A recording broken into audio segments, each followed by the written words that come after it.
Price the lord. கர்த்தர் தாமே கிருபையாக இறங்கி 4 நாட்களும் மிக சிறப்பாக ஆண்டவர் நம்மை நடத்தினார். இப்பொழுது நம்ம 5வது நாளில் இருக்கிறோம். ஹல்லேலூயா. மிக சிறப்பாக நம்மை வழிநடத்தி வருகிற ஆண்டவர் இந்த 5வது நாளிலும் நமக்குரிய வார்த்தைகளை கர்த்தர் அருள்வாராக. நன்றாக கவனிங்க. ஒவ்வொரு நாளும் கர்த்தர் தம்முடைய வார்த்தைகளை அனுப்பி நம்முடைய வழிகளை உறுதிப்படுத்தி சிறப்பாக நம்மை நடத்துகிறார். உங்கள் எல்லாருக்கும் வந்திருக்கிற எல்லாருக்கும் அன்பாக சொல்கிறேன், யார் ஒருவர் தேவனுடைய சமூகத்தில் தேவனுடைய வார்த்தையோடு கூட அதிகமான சமயங்களை செலவழிக்கிறார்களோ அவர்களுடைய வாழ்க்கை மிகவும் மகிமையாக ஆசீர்வாதமாக உயர்ந்த உன்னதமான நிலையில் இருப்பதை யாராலும் தடுக்க முடியாது. அல்லேலூயா. ஆக அப்படிப்பட்ட ஒரு நிலையை அடைய வேண்டும். அதுதான் நம்முடைய இலக்காகவும் நம்முடைய நோக்கமாகவும் இருக்க வேண்டும். கர்த்தருக்கு ஸ்தோத்திரம். ஆகவே உங்கள் எல்லாருக்கும் அன்பாக சொல்கிறேன், அப்படிப்பட்ட வாய்ப்புகள் எங்கே கிடைக்குதோ அதை நாம் தேடணும். அப்படிப்பட்ட வாய்ப்புகள் நம்முடைய சபையில் எந்தெந்த சமயத்தில் கிடைக்கிறதோ அந்த சமயத்தை நாம் பயன்படுத்தி கொள்ள வேண்டும். காற்றுள்ள போதே என்ன செய்யணுமா? தூற்றி கொள்ள வேண்டும். அதுதான் ரொம்ப முக்கியமானது. ஹல்லேலூயா. ஏதோ வந்தமா போனோமான்னு இல்லாமல் நம்முடைய வாழ்க்கையில் தேவனாகிய கர்த்தர் என்ன செய்யணும்னு விரும்புகிறாரோ அந்த விருப்பத்தை நாம் நிறைவேற்றினவர்களாக நிற்க வேண்டியது நமக்கு அவசியம். ஆகவே அன்பு கர்த்தருடைய பிள்ளைகளே, வந்திருக்கிறவங்க எல்லாருக்கும் சொல்கிறேன், நீங்கள் ஆவிக்குரிய வாழ்க்கையில் வளர வேண்டியது அவசியம். உங்கள் குடும்ப அங்கத்தினர்கள் ஒருவர் கூட தொய்வாகி விடாதபடிக்கு அவர்களும் வளர வேண்டியது மிக மிக அவசியம். ஏனென்றால் நாம் இருக்கக்கூடிய இந்த காலம் கடைசி காலமாக இருக்கிற காரணத்தினால் எல்லாரும் ஆயத்தமாக இருக்க வேண்டியது மிக மிக அவசியமானதாக காணப்படுகிறது.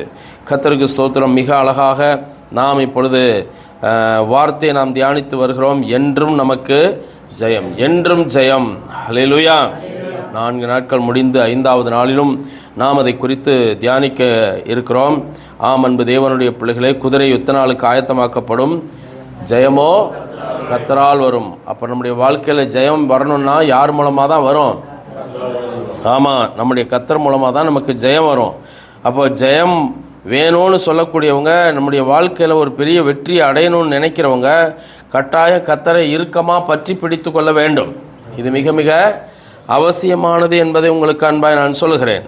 அன்பு கர்த்தருடைய பிள்ளைகளை, இதற்காக நாம் இன்றைக்கு பரிசுத்த வேதாகமத்தில் 1 யோவான் 5ஆம் அதிகாரத்துக்கு நேராக நம்முடைய வேதாகமத்தை திருப்பிக் கொள்ளலாம். 1 யோவான் 5ஆம் அதிகாரம். 1 யோவான் 5ஆம் அதிகாரத்தில் 4வது வசனத்தை வாசிக்கலாம். 4வது வசனம் இவ்வனமாக கூறுகிறது, தேவனால் பிறப்பதெல்லாம் உலகத்தை ஜெயிக்கும் நம்முடைய விசுவாசமே உலகத்தை ஜெயிக்கிற ஜெயம். ஜெயம். ஹல்லேலூயா. தேவனால் பிறப்பதெல்லாம் உலகத்தை ஜெயிக்கும் நம்முடைய விசுவாசமே உலகத்தை ஜெயிக்கிற ஜெயம். ஹல்லேலூயா. என்னங்க? நம்முடைய விசுவாசம் உலகத்தை ஜெயிக்கிற ஜெயம். நன்றாக நாம் புரிந்து கொள்ள வேண்டும். உலகத்தை ஜெயிக்கிற ஜெயம் எது? நம்முடைய விசுவாசம். நம்முடைய விசுவாசம் இந்த உலகத்தை ஜெயிக்கும். இந்த உலகத்தில் உள்ளவைகளை ஜெயிக்கும். மாம்சத்தை ஜெயிக்கும். அல்லேலூயா. எல்லா எதிர்ப்பையும் ஜெயிக்கும். எல்லாவற்றையும் ஜெயித்து எழுந்து நிற்கக்கூடிய நல்ல அற்புதமான ஒன்று விசுவாசம். அந்த விசுவாசம் நமக்குள் இருக்கிறது. இந்த விசுவாசத்தை பத்தி இன்னைக்கு படிச்சோம். எதுல படிச்சோம்? இன்னைக்கு அதிகாலையில் படிச்ச அற்புதமான புத்தகம் எபிரேயர் புஸ்தகம் 11ஆம் அதிகாரத்தில் அதை வாசித்தோம். சரி, சீக்கிரமாக நாம் இதுல தொடர்ந்து வாசிக்கலாம். 1வது வசனத்திலிருந்து வாசிக்கலாம். 1 யோவான் 5ஆம் அதிகாரம் 1வது வசனத்திலிருந்து, இயேசுவானவரே கிறிஸ்து என்று விசுவாசிக்கிற எவனும் தேவனால் பிறந்திருக்கிறான். பிறப்பித்தவரிடத்தில் அன்பு கூறுகிற எவனும் அவரால் பிறப்பிக்கப்பட்டவனிடத்திலும் அன்பு கூறுகிறான். நாம் தேவனிடத்தில் அன்பு கூர்ந்து அவருடைய கற்பனைகளை கை கொள்ளும் போது தேவனுடைய பிள்ளைகளிடத்தில் அன்பு கூறுகிறோம் என்று அறிந்து கொள்கிறோம். நாம் தேவனுடைய கற்பனைகளை கை கொள்வதே அவரிடத்தில் அன்பு கூறுவதாகும். அவருடைய கற்பனைகள் பாரமானவைகளும் அல்ல. தேவனால் பிறப்பதெல்லாம் உலகத்தை ஜெயிக்கும் நம்முடைய விசுவாசமே உலகத்தை ஜெயிக்கிற ஜெயம். வாசிக்கலாம். 6வது வசனம் வரைக்கும் வாசிங்க. இயேசுவானவர் தேவனுடைய குமாரன் என்று விசுவாசிக்கிற எவன் என்று உலகத்தை ஜெயிக்கிறவன் யார்?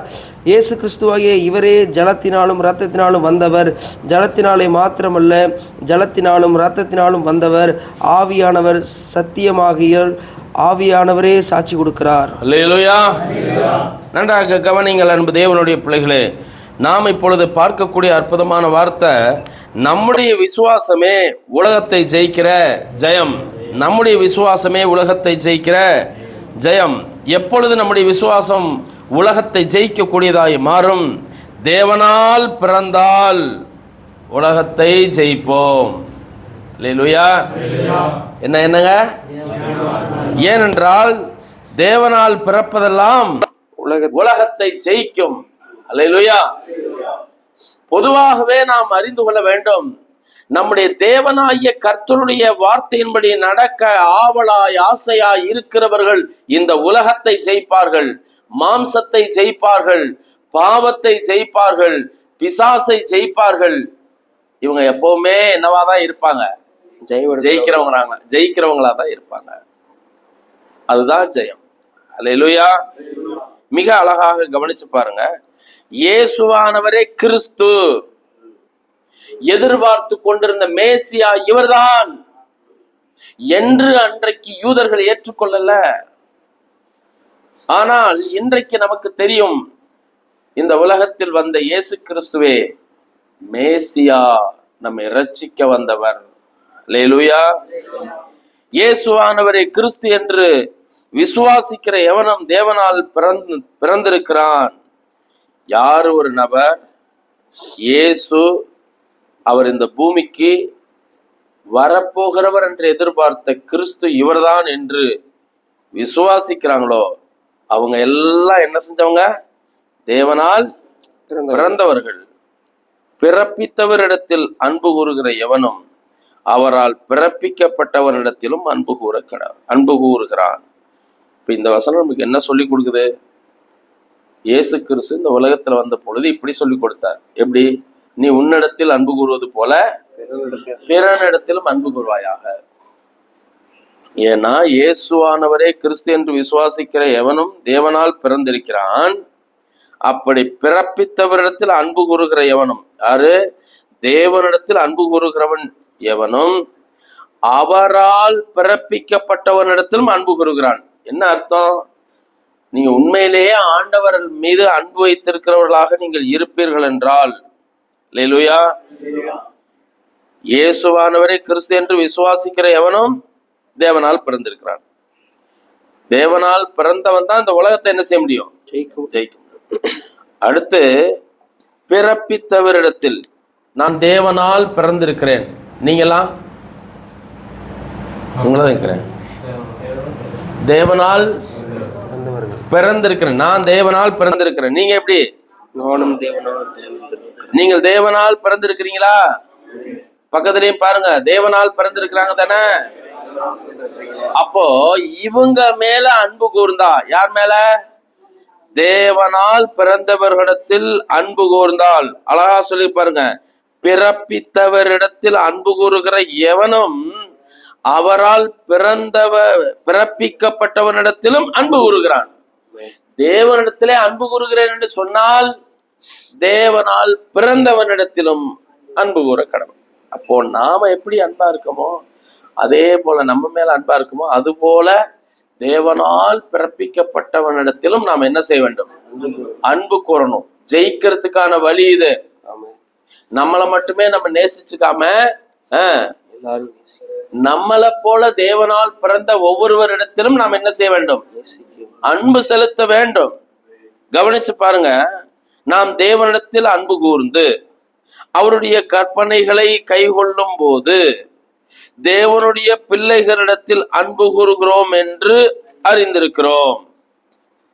தேவனுடைய கற்பனையை நாம கைகொள்ளும் போது, அதுவும் எப்படி கைகொள்ளணும்னு சொல்லியிருக்கு? தேவனிடத்தில் அன்பு கூர்ந்து அவருடைய கற்பனைகளை கைகொள்ளும் போது. உதாரணத்துக்காக நான் ஒன்றை சொல்கிறேன். ஓய்வு நாள் யாருக்குரியது? நல்லா சந்தோஷமா அந்த கற்பனைய நாம நமக்கு உள்ள இருதய பலகையில எழுதி வைக்கணும். அல்லேலூயா சொல்லுங்க. என்ன செய்யணும்? எங்க? இருதய பலகையில எழுதி வைக்கணும். அது என்னங்க இருதயத்தில் எழுதி வைக்கிறது? நீங்கள் உங்கள் மொபைலில் ஒரு 4 பேர் சேவ் பண்ணி வச்சுருக்கிறீங்க. ஜான்னு சேவ் பண்ணி வச்சுருக்கீங்க, பீட்டர்னு சேவ் பண்ணி வச்சுருக்கீங்க, சக்தின்னு சேவ் பண்ணி வச்சுருக்கீங்க, விஜய்ன்னு சேவ் பண்ணி வச்சுருக்கீங்க. இப்படி எல்லா நம்பரும் உள்ளே சேவ் பண்ணி வச்சுருக்கிறீங்க. அதாவது எழுதி வச்சுருக்கீங்க. நீங்கள் விஜயோட நம்பர் எடுக்கணும். எப்படி போடுறோம் இங்கிலீஷில்? என்ன VIJன்னு உடனே வரிசையாக VIJயில் இருக்கிற எல்லா நம்பரும் வந்துடும். அப்போ எந்த விஜயை நீங்கள் வந்து கூப்பிட போகிறீங்களோ அந்த விஜயை நீங்கள் என்ன பண்ணிக்கலாம்? செலக்ட் பண்ணி எடுத்துக்கலாம். இருதய பலகையில் ஏன் எழுதி வைக்கிறதுனா அதுக்கு முன்னாடி வந்து நிற்கும். இங்கே பாரு இதுதான் அப்படிங்கும். நான் உங்களுக்கு உதாரணமாக சொல்கிறேன்னு சொன்னேன். எதை சொன்னேன்? 6 நாளும் நீ வேலை செய்வாதாக, 7ஆம் நாளோ உன் தேவனாகிய கர்த்தருக்கு நீ எப்படி இருக்கணும்? ஓய்ந்திருக்கணும். அது என்ன நாள்? ஓய்வு நாள், பரிசுத்த ஓய்வு நாள். அதில் நீயானாலும் உன்னுடைய மகனானாலும் மகளானாலும் குடும்பத்தில் இருக்க யாரானாலும் வேலைக்காரனானாலும் யாரும் என்ன செய்யக்கூடாது? யாதொரு வேலையும் செய்யக்கூடாது. இது கற்பனை. தேவனிடத்தில் அன்பு கூறுகிறேன் என்று சொன்னால் அந்த கற்பனையை கைக்கொள்ள தயாராக இருக்க வேண்டும், ஆயத்தமாக இருக்க வேண்டும். தொய்வே வரக்கூடாது. அதுதான் அந்த காலத்தில் கற்பனையை மீறி நடந்தால் என்ன செய்வாங்க? கொன்றுவாங்க. நாம் பிறந்திருப்பதே அவருடைய சித்தத்தை செய்வதற்காக தான். நமக்கு ஓனரே அவர் தான். அவர் ஏதாவது கொடுத்தாதான் நமக்கு ஏதாவது நடக்கும். அவர் எஸ் சொல்லாம நீ எவ்வளவு சங்கு சக்கர மாதிரி சுத்தினாலும் சொல்லுங்க சொல்லுங்க ஒன்றும் நடக்காது. அவர் என்ன செய்யணும்? எஸ் அப்படின்னு சொல்லணும். அப்படி சொன்னா மட்டும்தான் சொல்லுங்க ஏதாவது. அவர் சொல்லலைன்னா அப்படியே திருப்பி சொல்லுங்க, எதுவும் நடக்காது. அவர் சொன்னார்னா ஏதாவது நடக்கும், அல்லது என்ன நமக்கு நடக்கணுமோ அதெல்லாம் நடக்கும். அல்லேலூயா.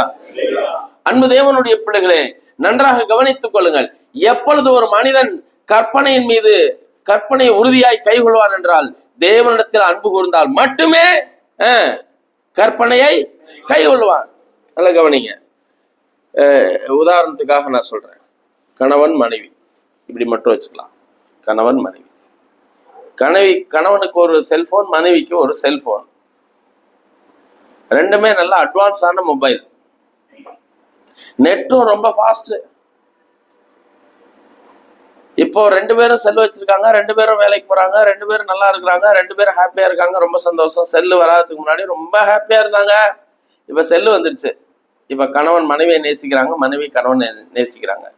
2 பேரும் நேசிக்கிறாங்க தானே? நேசிக்கிறாங்க. நேசிக்காம இல்ல, இவர்தான் கணவன், இவர்தான் மனைவி. நீங்க சொல்லுங்க, இப்ப செல்லு வந்ததுக்கு பிறகு மனைவி கணவன் 2 பேரும் எது மேல அதிகமான நேரத்தை செலவிடுவார்கள்? உண்மையா உள்ளபடி சொல்லுங்க. சரிங்க. முன்னாடி உள்ள காலத்துல எல்லாம் ஆண்டவருடைய பிள்ளைங்க எங்க போனாலும் முதல்ல என்ன எடுப்பாங்க தெரியுமா? பைபிள் எடுத்துட்டு போவாங்க. எங்க போனாலும் சரி என்ன எடுத்துட்டு போவாங்க? பைபிள். இப்ப சொல்லுங்க, அதிகமா எதை எடுத்துட்டு போறாங்கன்னு? பொண்டாட்டி வேண்டாம், புள்ள வேண்டாம், புருஷன் வேண்டாம், எது வேணாம். வேண்டான்னு அர்த்தம் இல்ல, எல்லாத்த விட எது வேணும்?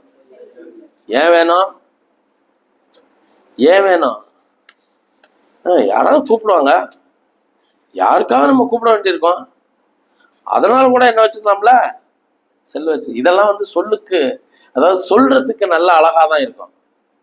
உண்மையிலேயே எது மேல நம்ம ரொம்ப ஆசையா இருக்கோமோ அதையே அதிகமா விரும்புவோம். உதாரணத்துக்கு தாய்மார்கள், பெண்களுக்கு சொல்றேன். உங்களுக்கு 1000 சேலை இருக்குன்னு வச்சுங்களேன், உதாரணத்துக்கு தான் சொன்னேன்.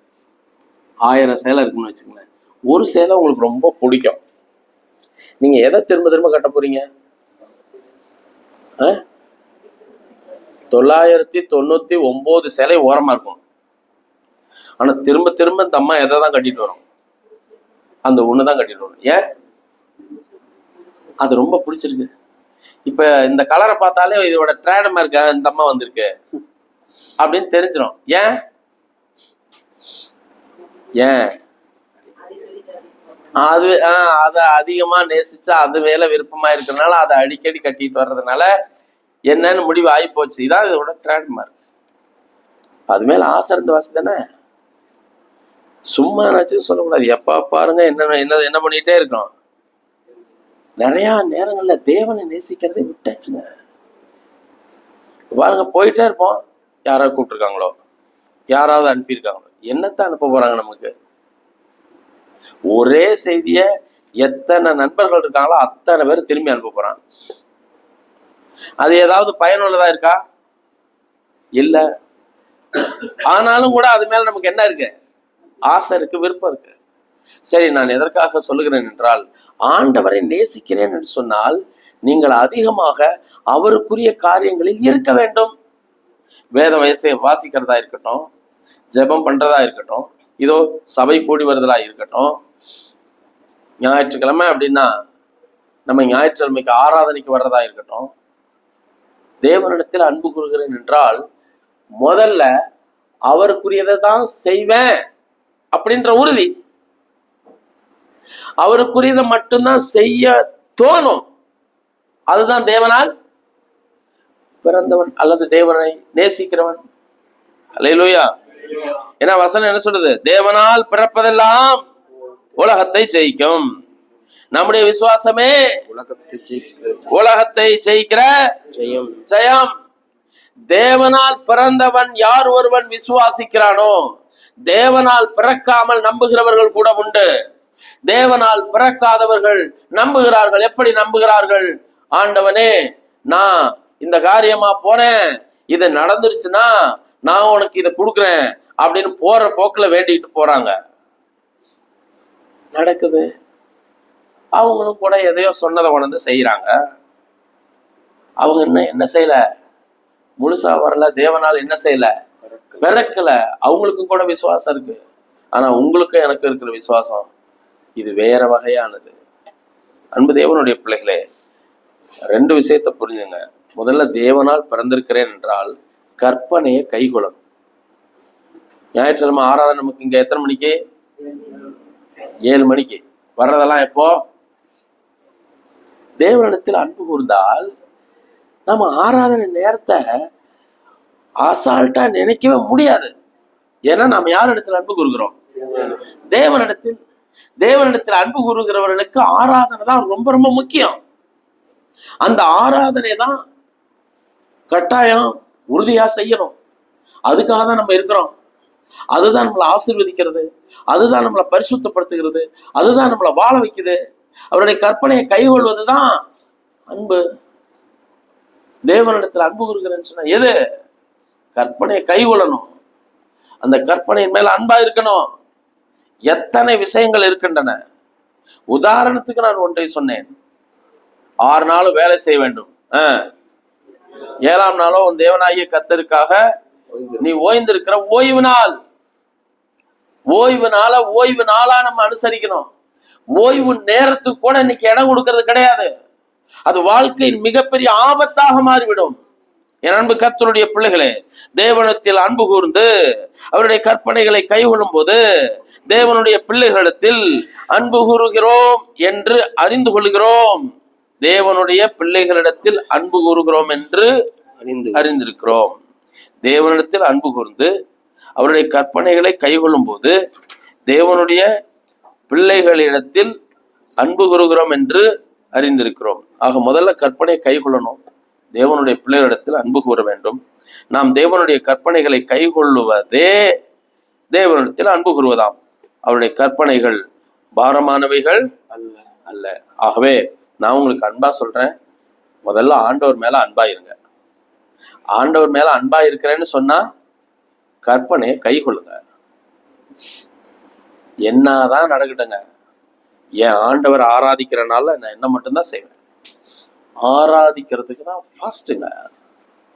இந்த லேட்டா வர்றதுனா ரொம்ப ஆபத்துங்க. ஏன் ஆபத்து தெரியுமா?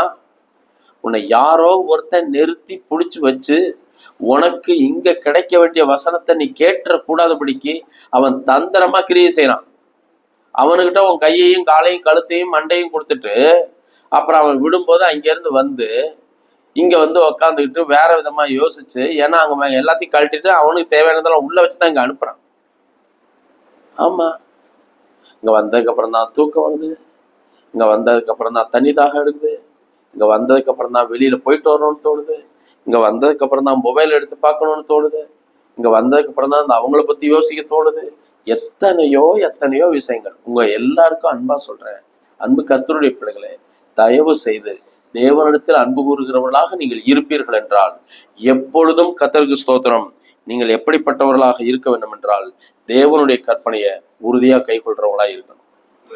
மாமா வீட்டுல கிட விட்டு இங்க வந்து கோயில் விசேஷம் வச்சிருக்கிறாங்க அப்படின்னு சொன்னா நம்ம என்ன செய்யணும்? தேவனிடத்தில் அன்பு கூறுகிறவர்களாக இருந்தால் என்ன செய்யணும்? அவங்களுக்கு காட்டணும், நம்ம யாருன்னு காட்டணும். நம்ம அப்படி போக மாட்டோம், அதாவது வரமாட்டோங்கிறத அவங்களுக்கு தெரியப்படுத்தணும். நான்லாம் வரமாட்டேன், நான்லாம் சர்ச்சுக்கு போறவங்க அப்படி சொல்லல, அன்பால காட்டணும். மற்ற நேரங்களில் அவர்களுக்கு உதவியாக நிற்கணும். இதெல்லாம் ரொம்ப அவசியம். அப்படியெல்லாம் செஞ்சா கட்டாயம் அவங்களும் என்ன முடிவுக்கு வருவாங்க? என்ன முடிவுக்கு வருவாங்க? பரவாயில்ல, இவங்க சரியான பாதையில தான் போறாங்க அப்படிங்கிற எண்ணம் அவங்களுக்கு வரும். நன்றாக நாம் புரிந்து கொள்ள வேண்டும். ஆகவே அன்பு தேவனுடைய பிள்ளைகளே, நாம் தேவனிடத்தில் அன்பு கூறுகிறவர்களாக இருக்கும் பொழுதுதான் நமக்கு இந்த வேத வசனத்தின்படி விசுவாசம் நமக்கு உலகத்தை ஜெயிக்கக்கூடிய விசுவாசமாக மாறும். அல்லேலூயா. என்னாலும் ஜெயம் வேண்டும் என்றால் நாம் தேவனிடத்தில் அன்பு கூற வேண்டும், இயேசு கிறிஸ்துவை விசுவாசிக்க வேண்டும், இயேசு கிறிஸ்துவை விசுவாசிக்க வேண்டும். அப்படி இயேசுவானவரை கிறிஸ்து என்று விசுவாசித்தால் தேவனால் நாம் பிறந்திருப்போம். தேவனால் பிறந்தால் அப்புறம் தேவனால் பிறந்திருக்கிறவன், அந்த 1வது வசனத்தை வாசிங்க. இயேசுவானவரே கிறிஸ்து என்று விசுவாசிக்கிற எவனும் தேவனால் பிறந்திருக்கிறான். பிறப்பித்தவரிடத்தில் அன்பு கூறுகிற எவனும் அவரால் பிறப்பிக்கப்பட்டவனிடத்திலும் அன்பு கூறுகிறான். பிறப்பித்தவரிடத்தில் அன்பு கூறுகிறவன் எவனும் அவரால் பிறப்பிக்கப்பட்டவனிடத்திலும் அன்பு கூறுகிறான். தேவனிடத்திலும் அன்பு கூற வேண்டும், தேவனால் பிறந்தவர்களிடத்திலும் அன்பு கூற வேண்டும். நாம் தேவனிடத்தில் அன்பு கூர்ந்து அவருடைய கற்பனைகளை கைகொள்ளும் போது தேவனுடைய பிள்ளைகளிடத்தில் அன்பு கூறுகிறோம் என்று அறிந்து கொள்கிறோம். ஆகவே நாம் கற்பனை கை கொண்டாலே தேவனிடத்தில் பிறந்தவர்களிடத்திலும் நாம் என்ன செய்வோம்? அன்பு கூறுவோம். நாம் தேவனுடைய கற்பனைகளை கைகொள்வதே தேவனிடத்தில் அன்பு கூறுவதாம். தேவனிடத்தில் அன்பு கூறுகிறேன்னு வாயால சொல்லிட்டு ஊரெல்லாம் சொல்லிட்டு ஆனா கற்பனை கைகொள்ளலன்னா நாம் கட்டாயம் என்ன செய்யலன்னு அர்த்தம்? தேவனிடத்தில் அன்பு கூறுகிறேன் என்று பொய் சொல்லுகிறோம் என்று அர்த்தம். அல்லேலூயா. அவருடைய கற்பனைகள் பாரமானது கிடையாது. அதனாலதான் சொல்றாரு, தேவனால் பிறப்பதெல்லாம் உலகத்தை ஜெயிக்கும். அப்படின்னா அவருடைய கற்பனைகளை கைகொள்ளணும்னு அர்த்தம். அல்லேலூயா, அல்லேலூயா. இந்த தேவனாகிய கர்த்தர் ஒருவரே கர்த்தர். ஆமென். ஒரு தேவனுக்கு மேல இன்னொரு தேவனை காட்டுவோம் என்றால் தேவனிடத்தில் நாம என்ன செய்யவில்லை? அன்பு கூறவில்லை என்ற அர்த்தம். கட்டாயம் நம்முடைய வாழ்க்கையில தேவனிடத்தில் அன்பு கூறுகிறவர்களாக இருப்போம் என்றால் நிச்சயம் நம்முடைய வாழ்க்கையில் நாம் எப்படிப்பட்டவர்களாக இருக்க வேண்டும்? கர்த்தருக்கு ஸ்தோத்திரம். கற்பனையை கைகொள்ளுகிறவர்களாக இருக்கணும். ஆசையா இருக்கணுங்க. ஏதாவது ஒரு நேரத்தில் வேகமாக வரணும், சபையை பார்க்கணும், கூட்டணும், பெருக்கணும், பாய் விரிக்கணும், வர்றவங்களை எல்லாரையும் நாம் வரவேற்கணும் அப்படிங்கிற ஆசை இருக்கணும். ஏன்னா நம்ம யார் மேலே அன்பு கூறுறோம்? சொல்லுங்க. வேலைக்கு போகிற அன்றைக்கி மட்டும் எத்தனை மணிக்கு எந்திரிக்கிறோம்? ஞாயிற்றுக்கிழமைன்னா மட்டும் நாமளே சொல்கிறோம், இன்னைக்கு ஞாயிற்றுக்கிழமை தானே, அதனால் நல்லா இழுத்து போத்திக்கிட்டு தூங்குவோம். அது எல்லாமே ஆபத்தானது. இன்னைக்கு ஞாயிற்றுக்கிழமை அப்படி சொல்லணும். சீக்கிரமாக எந்திரி, ரெடியாக எல்லாம் நல்லா ஜெபம் பண்ணிட்டு குடும்பம் ஆலயத்தில் வந்து உட்காந்து ஆண்டவரை ஆராதிக்கணும். ஆராதனை எந்த நேரமோ அந்த ஆராதனை நேரத்துக்கு முன்னாடியே ஆலயத்துக்கு வந்து ஆண்டவர் சமூகத்தில் அமர்ந்து நம்மளால் முடிஞ்சால் ஏதாவது நமக்கு வாய்ப்பு கிடைச்சா பணிகளை செஞ்சு கர்த்தரை மகிமைப்படுத்தணும். ஒரு அன்பு சகோதரி இந்த நாளில் இந்த ஞாயிற்றுக்கிழமை கேட்ட செய்தி நிமித்தமாக அவங்க ஆதியில் என்னெல்லாம் செஞ்சு விட்டாங்களோ அதையெல்லாம் சரி பண்ணணும்னு சொல்லி அவங்க ஆண்டவர் பக்கம் திரும்பி கர்த்தருக்கு ஸ்தோத்திரம். அவங்க வீட்டில் ஏற்கனவே வீட்டு கூட்டங்களெல்லாம் நடந்துச்சு. அந்த ஜெபத்தை எத்தனை ஆண்டுகளுக்கு பிறகு நேற்றைய தினத்தில் ஆரம்பித்தாங்க. ஆண்டவர் மேலே அன்பு வச்சிருக்கிறேன்னு சொன்னால் நம்மளால் சும்மா இருக்க முடியாதுங்க. சுற்றி இருக்கிறவங்களையெல்லாம் சும்மா இருக்க விட முடியாதுங்க. நாம் ஒரு ஆள் மட்டும் சர்ச்சுக்கு போயிட்டே இருப்போம்னு சொல்ல மாட்டோங்க. எப்படி இருந்தாலும் மற்றவங்க மேலே ஆசையோட பாசத்தோடு அவங்களுக்காக ஆண்டவரை எப்படியாவது இவங்க மனம் திரும்பணும்னு ஜெபம் பண்ணி தானே தீருவோம். ஜெபம் பண்ணால் ஏதாவது பலன் கிடச்சி தானே ஆகணும். அப்போ கட்டாயம் என்ன செஞ்சுருக்கணும்? பக்கத்தில் இருக்கிறவங்களுக்கு சுவிசேஷத்தை சொல்லியிருக்கணுமே. நம்ம ஒவ்வொருத்தருடைய வீடும் என்ன வீடாக மாறணும்? ஜெப வீடாக மாறணும். ஹல்லேலூயா. தேவனிடத்தில் அன்பு கூர்ந்து தேவனுடைய கற்பனையை கைக்கொண்டு தேவனுடைய பிள்ளைகளிடத்தில் அன்பு கூர்ந்து இருக்கிறவர்களா நீங்கள் இருந்தீங்கன்னா அங்கே ஏதாவது கிரியை என்ன செய்து தானே ஆகணும், நடந்து தானே ஆகணும். நிச்சயம் நடக்கும். நீங்கள் மட்டுமே இருக்க மாட்டீங்க, எப்படியாவது மற்றவங்களை கொண்டு வருவீங்க. எதுக்காக கொண்டு வர்றீங்க? நீங்கள் பெற்ற சந்தோஷத்தை, சமாதானத்தை, ஆரோக்கியத்தை, ஆசீர்வாதத்தை மற்றவர்களும் பெற்றுக்கொள்ளத்தக்கதாக நீங்கள் செயல்படுவீர்கள். சரி, இன்னைக்கு நம்ம படிச்சிருக்கிறது எதை பற்றி படிச்சிருக்கிறோம்? விசுவாசத்தை பற்றி படிச்சிருக்கிறோம். தேவனால் பிறப்பதெல்லாம் உலகத்தை ஜெயிக்கும். நம்முடைய விசுவாசமே உலகத்தை ஜெயிக்கிற ஜெயம். நாம இன்னைக்கு படித்த வேத பகுதி எபிரேயருக்கு எழுதின நிருபத்தில் எதை பற்றி படித்தோம்? விசுவாசத்தை பற்றி. சீக்கிரம் படிங்க. 1வது வசனம். விசுவாசமானது நம்பப்படுகிறவைகளின் உறுதியும் காணப்படாதவைகளின் நிச்சயமாய் இருக்கிறது. அதனாலே முன்னோர்கள் நற்சாட்சி பெற்றார்கள். ஹல்லேலூயா. விசுவாசத்தினால முன்னோர்கள் என்ன பெற்றார்களா? நற்சாட்சி பெற்றாங்க. என்ன பாருங்க, என்ன பெற்றாங்க? யார் நற்சாட்சி பெற்றாங்க? முன்னோர்கள் நற்சாட்சி பெற்றார்கள். அது சரித்திரமாக எழுதப்பட்டிருக்கிறது. அந்த முன்னோர்களுடைய சரித்திரம் ஏன் எழுதப்பட்டிருக்கிறது? நீங்களும் நானும் அப்படி இருக்கணுங்கிறதுக்காக தான். அல்லேலூயா. நல்லா கவனிங்க. எப்படி நற்சாட்சி பெற்றாங்க? விசுவாசத்தினாலே நாம் உலகங்கள் தேவனுடைய வார்த்தையினால் உண்டாக்கப்பட்டதென்றும் இவ்விதமாய் காணப்படுவீர்கள் தோன்றப்படுகிறவர்களால் உண்டாகவில்லை. காணப்படுகிறவைகள் தோன்றப்படுகிறவைகளால் உண்டாகவில்லை என்றும் அறிந்திருக்கிறோம். எப்படி? நல்லா கவனிங்க. விசுவாசத்தினாலே நாம் உலகங்கள் தேவனுடைய வார்த்தையினால் உண்டாக்கப்பட்டதென்றும். எதனால உண்டாக்கப்பட்டுச்சு? வார்த்தையால். நல்லா சொல்லுங்க, வாயை திறந்து. வார்த்தையால். எதனால உண்டாக்கப்பட்டுச்சு? ஆனா என்னன்னு கிடையாதுன்னு சொல்றாங்க. என்னன்னு கிடையாது. காணப்படுகிறவைகள் தோன்றப்படுகிறவைகளினால் உண்டாகவில்லை என்றும் அறிந்திருக்கிறோம். அல்லேலூயா.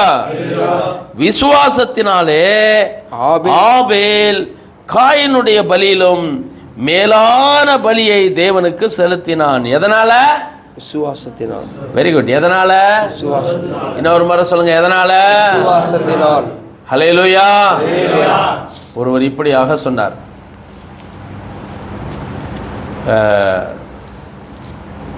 அவங்க மனைவி சொல்றாங்க, இந்த வாரம் அரிசி இல்லை, அரிசி வாங்கணும்.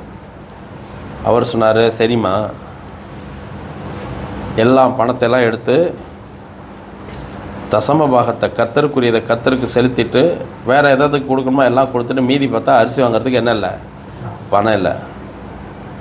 அவர் சொன்னார், சாப்பாட்டுக்கே இல்லைனாலும் பரவாயில்ல, நம்ம கட்டாயம் கர்த்தருக்குரியதை முதல்ல என்ன செஞ்சிடணும், செலுத்திடணும்னு முடிவு பண்ணி செலுத்திட்டாங்க. அப்போ திங்கக்கிழமை காலையில் இருந்துச்சு, அரிசி இல்லை, இருந்த ரேஷன் அரிசியை வச்சு சமைச்சு எடுத்துகிட்டு போயிட்டாங்க. என்றைக்குமே இல்லாத அரிசிக்காரரு வரமாட்டாராம். அவர் அன்னைக்கு வந்து இவங்க 2 சிப்பந்தான் வாங்குவாங்களாம் அரிசி. ஆனால் 3 சிப்பம் அரிசியை இறக்கி வச்சுட்டு போயிட்டாராம். என்னையாது நம்முடைய விசுவாசம் உலகத்தை ஜெயிக்கும், மாம்சத்தை ஜெயிக்கும். விரும்பப்படக்கூடியதை, யார் விரும்பப்படக்கூடியதை? விசுவாசத்தினாலே ஆபேல் காயினுடைய பலியிலும் மேலான, தேவன் விரும்பக்கூடிய மேலான பலியை தேவனுக்கு செலுத்தினான். நம்ம ஆண்டவரிடத்தில் அன்பு கூர்ந்தா ஆண்டவருக்கு என்ன செலுத்தணுங்கிறத நாம் யோசிச்சுக்கிட்டே இருப்போம். உங்கள் வீட்டுக்காரரும் உங்கள் மேலே அன்பாக இருக்கணும்னா என்னெல்லாம் செய்வீங்க? வீட்டுக்காரரை கேட்டேன், அவரை கேட்குறீங்களே. வீட்டுக்காரர் மேலே அன்பாக இருக்கணும் அப்படின்னு முடிவு பண்ணுறீங்க. சரி, நீங்கள் சொல்லணும், நானே சொல்கிறேன். அவருக்கு பிடிச்ச குழம்பு எது, அவருக்கு பிடிச்ச சோறு எது, அவருக்கு பிடிச்சதெல்லாம் எதுன்னு செய்கிறோம். இல்லை மனைவி மேலே அன்பு கூறுகிறவர்களாக இருப்போம்னு சொன்னால் மனைவிக்கு எது தேவை, மனைவிக்கு எது பிடிக்கும், திடீர்னு வாங்கிட்டு போய் இங்கே பாரு என்னென்ன, அப்போ தான் அந்த அம்மா சரி சரி அப்படிங்க. ஆனால் வந்து பார்த்தோன்னா அப்படியே ஒரே மகிழ்ச்சியாக இருக்கும். எதனால் செஞ்சோம்? அன்பினால் செஞ்சோம். இப்போ ஆபேல் ஒரு பலியை கொண்டு வர்றார், காயினும் பலியை கொண்டு வர்றார். காயினுடைய பலியை ஆண்டவர் என்ன செய்யலை? அங்கீகரிக்கலை. ஆனால் ஆபேலுடைய பலியை ஆண்டவர் என்ன செஞ்சார்? அங்கீகரித்தார். அது எப்படிங்க? எப்படி? யார் அதை செலுத்தியிருப்பா? எப்படி பார்த்துருப்பாரு? எப்படி அவருக்கு தெரிஞ்சிருக்கும்? அதுதான் தேவனிடத்தில் அன்பு கூறுவதினால். தேவனின் மீது அன்பு கூறணும்னு சொன்னால் அவரை முதல்ல நம்பணும், விசுவாசிக்கணும்.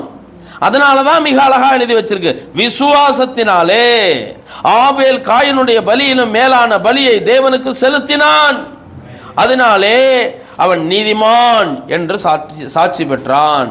அவனுடைய காணிக்கைகளை குறித்து தேவன் சாட்சி கொடுத்தார். அவன் மரித்தும் இன்னும் பேசுகிறான். என்னவா? மரித்தும் இன்னும் அந்த தேவனிடத்தில் அன்பு கூர்ந்து அதை செஞ்ச காரணத்தினால அவன் கொல்லப்பட்டான்.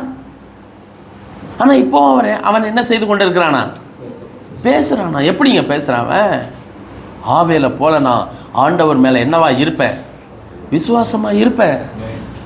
ஆண்டவர் மேல என்னவா இருப்பேன்? அல்லேலூயா. ஆண்டவரை நம்பி அவர் மேல அன்பு செலுத்தி அவரை விசுவாசிக்கிறவங்களுக்கு அவருக்கு எது பிடிக்குங்கிறத ஆராய்வதே நம்முடைய வேலையா இருக்கும். ஹல்லேலூயா, ஹல்லேலூயா, கர்த்தருக்கு ஸ்தோத்திரம். அப்ப அந்த ஆண்டவருக்கு பிரியமானது இதுதான் கண்டுபிடிச்சு அந்த பலியை கொண்டு வந்து செலுத்தணும்னு ஆண்டவரே அந்த பலியை என்ன செய்தாராம்? அங்கீகரித்தார், ஏற்றுக்கொண்டார். அப்படி ஆண்டவரே அதை அங்கீகரித்து அப்படி செய்ததினால் அவன் கொல்லப்பட்டான். சொந்த சகோதரனால் கொல்லப்பட்டான். சுமார் 6000 ஆண்டுகள் ஆகிவிட்டன. இன்றும் ஆபேல் என்ன செய்கிறவர்? பேசுகிறவர். அவருடைய செயல் அப்படின்னா நாம் தேவனிடத்தில் என்ன செய்யணும்? அன்பு கூறணும். சொல்லுங்க. தேவனிடத்தில் என்ன செய்யணும்? தேவனிடத்தில் அன்பு கூறுகிறவர்களாக இருந்தால் என்ன செய்யணும்? கற்பனைகளை கைகொள்ள வேண்டும். கற்பனைகளை கைகொள்ளுகிறவர்கள் முதலாவது தேவனை விசுவாசிக்க வேண்டும். அப்படி விசுவாசிக்கும் போதுதான் இந்த உலகத்தை என்ன செய்ய முடியுமா? நம்முடைய விசுவாசமே உலகத்தை ஜெயிக்கிற ஜெயம். எத்தனை சாட்சிகளை இதுக்காக சொல்லணும் தெரியுமா? அவ்வளவு திரளாய் கர்த்தர் நமக்காக சாட்சிகளை வைத்திருக்கிறார். என் அன்பு கர்த்தருடைய பிள்ளைகளே, நன்றாக கவனிங்க. இதில் அதுக்கு அடுத்தது நீங்கள் பார்ப்பீங்கன்னா, விசுவாசத்தினாலே ஏனோக்கு மரணத்தை காணாதபடிக்கு எடுத்துக்கொள்ளப்பட்டான். தேவன் அவனை எடுத்துக்கொண்டபடினாலே அவன் காணப்படாமற் போனான். அவன் தேவனுக்கு பிரியமானவன் என்று அவன் எடுத்துக்கொள்ளப்படுவதற்கு முன்னமே சாட்சி பெற்றான். யாருக்கு பிரியம்? ஏனோக்கு யாருக்கு பிரியம்? ஏனோக்கு யாருக்கு பிரியம்? தேவனுக்கு பிரியம். நீங்க அவர் மேல அன்பு செலுத்தி அவரை நேசிச்சு அவரால் பிறப்பிக்கப்பட்டவர்களை நேசிச்சு அவருடைய கற்பனைகளை கைகொண்டு நம்பிக்கையோட விசுவாசத்தோட இருப்பீங்கன்னு சொன்னா அதுதான் அவருக்கு பிரியம். கற்பனைகளை எதையுமே விட்டுறாதபடிக்கு நீங்க கைகொள்வீங்கன்னா அதுதான் அவருக்கு பிரியம். அப்படி பிரியமானவர்களை அவரால் விட்டுட்டு இருக்க முடியாது. அதனால அவர் அவர்களை என்ன செய்கிறார்? அவரோடு கூட வைத்துக் கொள்கிறார். அல்லேலூயா. சரி, இன்னைக்கு நான் உங்களுக்கு ஒரு ஹோம்ஒர்க் ஒன்று கொடுக்குறேன். கொடுக்கலாமா? உங்களை தான் கேட்குறேன், கொடுக்கலாமா வேண்டாமா? வீட்டு பாடம் ஒன்று கொடுக்கலான்னு நான் நினைக்கிறேன். கொடுக்கலாமா? அவங்க மட்டும் கைதுக்குங்க, கொடுக்கலான்றவங்க மட்டும் கைதுக்குங்க. சீக்கிரம் சீக்கிரம் கையை தூக்கி விட்டு அப்புறம் ஏதாவது பண்ணக்கூடாது. யார் கை தூக்கியிருக்கீங்க? சரி, ஒருத்தர் 2 பேர் எல்லாருமே தூக்கிட்டீங்களா? Very good, very good. நீங்கள் மட்டும் தூக்கலையோ? ஏன்? எழுத வராட்டி என்ன சொன்னீங்கன்னா போகிறோம். சொல்றதை எப்படி படிக்க வராதுன்றீங்களா? அதெல்லாம் ஒன்றும் பிரச்சனை இல்லை. பயலோல்கிட்ட சொல்லுங்க, ஆடியோ போட்டு கொடுப்பாங்க. சரி, கவனிங்க. என்னன்னா, இதுல ஒரு லிஸ்டே வருது பாத்தீங்களா? 11ஆம் அதிகாரத்துல என்ன லிஸ்ட் வருதுங்க? Very good. என்ன வருது? விசுவாச லிஸ்ட். இப்ப ஃபர்ஸ்ட் படிச்சது யார படிச்சோம்? ஆபேல படிச்சோம். 2வது படிச்சது யார படிச்சோம்? ஏனோக்கு. இப்ப விசுவாசத்தை பத்தி ஆபேல் எதனால நம்பினாரு, எப்படி நம்பினார்னா, ஆபேலு ஆண்டவருக்கு பிரியமான பலி செலுத்தினார். இப்போ ஏனோக்கு பத்தி என்ன சொல்லலாம்? ஆண்டவருக்கு பிரியமா இருந்தார். அவ்வளவுதான். பேரு வரிசை அந்த லிஸ்ட்ல பேரு, இந்த பக்கம் எதனாலன்றதை எழுதுங்க. அவ்வளவுதான். சூப்பரான விஷயம். எழுதலாமா? எழுதலாம். என்னைக்கு தரலாம்? அது இருக்கிறதே மொத்தம் எத்தனை வருஷம் தான் இருக்கு தெரியுமா? மொத்தம் எத்தனை வசனம் இருக்கு? 40 வசனம் தான் இருக்கு. அழகா இப்ப போய் உட்கார்ந்தா கையோட எழுதி முடிச்சிடலாம். அல்லேலூயா. ரொம்ப அழகான அதிகாரம். நான் என்ன சொல்றேன்னா, ஆண்டவர் நமக்கு என்ன உணர்த்துறாரோ அதை தான் செய்தியா கேட்டுட்டு இருக்கோம். ஆண்டவர் நம்ம இடத்துல எதை விரும்புறாரோ அதை தான் நமக்கு வார்த்தையா கொண்டு வந்து கொடுக்குறாருன்னு நான் நம்புறேன். அப்ப உங்களுக்கு என்ன தேவையோ அதை அவர் கொண்டு வந்து கொடுக்குறாரு. நீங்க அவருக்கு பிரியமானவர்களா இருக்கணும்னா நீங்க என்ன செய்யணும்? அவருக்கு பிரியமானதை செய்யணும். அல்லேலூயா. இப்ப ஆபேலை பத்தி படிச்சோம். என்ன தோணுது இப்ப நமக்கு? ஆபேலை பத்தி படிச்சீங்கல்ல, விசுவாசத்தினால ஆண்டவர் மேல அன்பு வச்சதுனால ஆபேலு காயினுடைய பலியை பார்க்கணும் மேன்மையான பலியை செலுத்தினாராம். எதனாலயாமா? விசுவாசத்தினால. இப்ப என்ன தோணுது? நான் அது மாதிரி செய்யணும்னு நினைக்கிறேன். அல்லேலூயா. அதுக்கப்புறம் யார படிச்சோம்? ஏனோக்கு. என்ன செஞ்சாராம்? தேவனுக்கு பிரியமா இருந்தாரு. ஆனா அந்த வசனத்தை வாசிங்க. விசுவாசத்தினாலே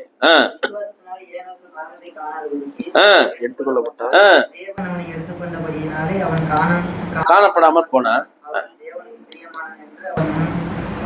எடுத்துக்கொள்ளப்படுவதற்கு. இப்ப இந்த ஏனோக்கு பத்தி எங்க இருக்குது? இதுக்கு முன்னாடி ஆதியாகமத்துக்கு போனா அங்க இருக்குது. ஏனோக்கு பத்தி நம்ம படிக்கணும். அப்படின்னு படிக்கணும். என்ன நடக்கும்? இப்போ நாமளும் ஆண்டவரோட என்ன செய்யணும்? நடக்கணும். ஏனோக்கு பிள்ளைங்களா இருந்தாங்களா? இருந்தாங்க. மனைவி இருந்தாங்களா? இருந்தாங்க. ஆனாலும் அவர் என்ன செய்தார்? தேவனோடு சஞ்சரித்தார், வாழ்ந்தார்.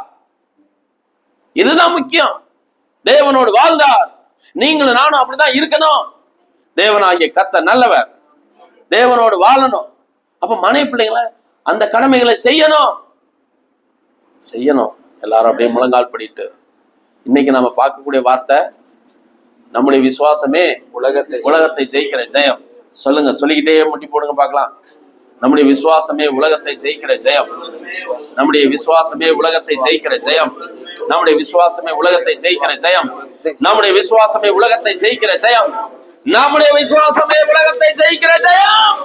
எல்லாரும் உள்ளத்தின் ஆழத்திலிருந்து ஆண்டவரே இரக்கம் செய்க. ஆண்டவரே, நான் உம்மிடத்தில் அன்பு கூறுகிறேன், உம்மை நேசிக்கிறேன். ஆண்டவரே, நான் உம்மை நேசிக்கிறேன். ஏசப்பா, நான் உம்மை நேசிக்கிறேன். ஆண்டவரே, கற்பனையை கைகொள்ளுவேன், கட்டளைகளை கைகொள்ளுவேன். ஆண்டவரே, உம்மால் பிறந்தவர்களை நான் ஆண்டவரை நேசிப்பேன். உம்மால் பிறந்த ஒவ்வொருவரையும் நான் நேசிப்பேன். உம்மை விசுவாசிக்கிறவர்கள், உம்மை நம்புகிறவர்கள், உம்மால் பிறந்தவர்களா இருக்கிறார்களே, நான் நிச்சயமே அவர்களை நேசிப்பேன்.